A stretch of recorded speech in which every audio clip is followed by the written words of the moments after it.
Attention. Claps. General salute. నడుచుకోవాలి, ప్రజలకు ఎలాంటి హక్కులు బాధ్యతలను కల్పించాలనే ఉద్దేశంతోన రాజ్యాంగ పరిషత్ను ఏర్పాటు చేయడం జరిగింది. ఆ రాజ్యాంగ పరిషత్ అధ్యక్షుడిగా డాక్టర్ బాబు రాజేంద్ర ప్రసాద్ ఉంటూ ఈ రాజ్యాంగాన్ని రచించే బాధ్యతను ఎవరికి అప్పచెప్పాలనే ఉద్దేశంతోన మేధావులైనటువంటి డాక్టర్ బిఆర్ అంబేద్కర్ అధ్యక్షత రచనా కమిటీని ఏర్పాటు చేయడం జరిగింది. వారు 2 సంవత్సరాల 11 నెలల 18 రోజుల పాటు శ్రమించి ఈ రాజ్యాంగాన్ని తయారు చేయడం జరిగింది. కానీ ప్రపంచంలో ఎక్కడ చూసుకున్నా కూడా ఒక దేశంలో 1 లేదా 2 మతాలు మాత్రమే ఉంటాయి. వారికి రాజ్యాంగాన్ని తయారు చేయడం గొప్ప విషయం కాదు. కానీ భారతదేశం అనేది భిన్న సంస్కృతుల, భిన్న మతాల, భిన్న వర్గాల యొక్క సమూహం. అందుకే భారతదేశాన్ని భిన్నత్వంలో ఏకత్వంగా మనము చెప్తాము.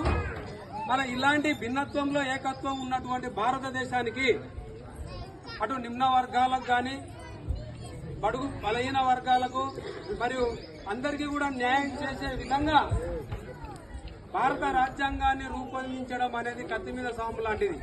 అలాంటి మహత్తరమైనటువంటి కార్యక్రమాన్ని తన భుజస్కంధాలపైన వేసుకున్నటువంటి డాక్టర్ బిఆర్ అంబేద్కర్ గారు అద్భుతంగా ప్రపంచంలో ఎక్కడ లేని విధంగా అతిపెద్ద లిఖిత రాజ్యాంగాన్ని మన భారతదేశానికి అందించడం జరిగింది.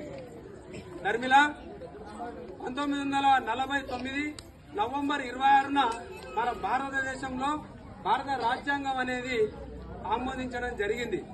మన 1949 నవంబర్ 26న భారత రాజ్యాంగం ఆమోదిస్తే ఎందుకు ఈరోజు జనవరి 26 నాడు మనం జరుపుకుంటున్నామంటే 1930 జనవరి 26 నాడు పండిట్ జవహర్లాల్ నెహ్రూ ఆధ్వర్యంలో పూర్ణ స్వరాజ్ తీర్మానాన్ని ప్రకటించి బ్రిటిష్ వారికి మాకు స్వతంత్రం కావాలని పూర్ణ స్వరాజ్ తీర్మానాన్ని ఆమోదించడం జరిగింది. దానికోసమే 1949 నవంబర్ 26 నాడు భారత రాజ్యాంగం ఆమోదించినప్పటికీ 1950 జనవరి 26 నాడు మనకు అమల్లోకి తీసుకురావడం జరిగింది. కాబట్టి ఆ మహనీయుల యొక్క త్యాగ ఫలాలను మనం ఈరోజు అనుభవిస్తున్నాం. ఇక గణతంత్రము అంటే గన్ అంటే సమూహము అని, మరి తంత్ర అంటే సూత్రాలు అని, అంటే సమూహాలకు సూత్రాలను చేసే దానినే మనం గణతంత్రంగా చెప్పుకుంటాము. ఈ గణతంత్ర దినోత్సవం సందర్భంగా